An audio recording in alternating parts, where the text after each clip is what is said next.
الحمد لأهله والصلاة على أهلها أما بعد. معززو باز ملګری د غسوال کوي چې باز ملکونو او شهرونو کې لوکډاون دی واجنه خطر منځ کولو باندې مسجدونو کې پابندۍ ده.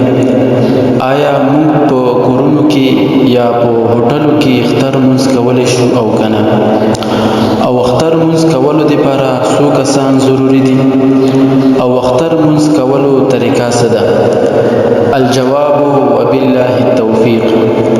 معززو اختر منځ صحیح کېدلو لپاره هغه شرایط دي چې کوم شرایط جمعې منځ صحیح کېدلو لپاره دي، خو صرف خبره دا ده چې خطبه جمعې منځ لپاره دا شرط ده او اختر منځ لپاره خطبه ویل دا سنت ده. نو په داسې سختو حالاتو کې اختر منځ په کورونو کې او په هوټلو کې کول بالکل صحیح او درست دي. او اختر منځ کولو لپاره څو کسان ضروری دي؟ اختر منځ کولو لپاره امام نه علاوه 3 بالغ کسان دا ضروری دي. امام نه علاوه 3 کسانو نه به کم نه وي، که زیات وي نو خیر دی. اختر منځ کولو طریقه څه ده؟ اختر منځ لپاره نه اذان شته او نه اقامت شته. بغیر اذان او بغیر اقامت اختر منځ دا کیږي. اختر منځ صرف 2 رکعاته واجب منځ ده. نیت به د واجبو کوي، نیت به په دې طریقې سره کوي چې 2 رکعاته وړه اختر واجب منځ کوم سره دا ټولو تکبیرونو. دینه بعد به امام تکبیر تحریمه وکي.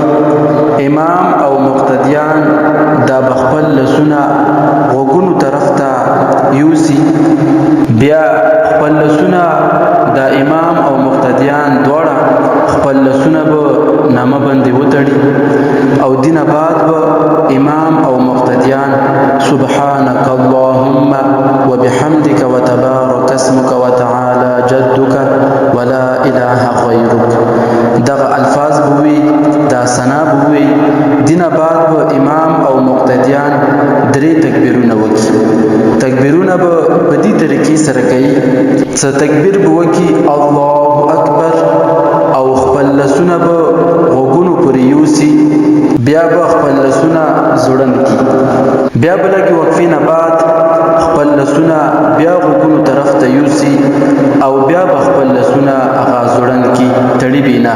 نو دې طریقې سره دغه 3 تکبیرونه به وکي. دغه 3 تکبیرونو نه بعد به خپل لسونه وتړي. امام دا به سوره فاتحه شروع کی او یو سورت په تلاوت کی. هغه نه بعد به امام رکوع او دواړه سجدي امام او مقتدیان دا ټول به وکي. بیا به 2 رکعت ته راپورته شي.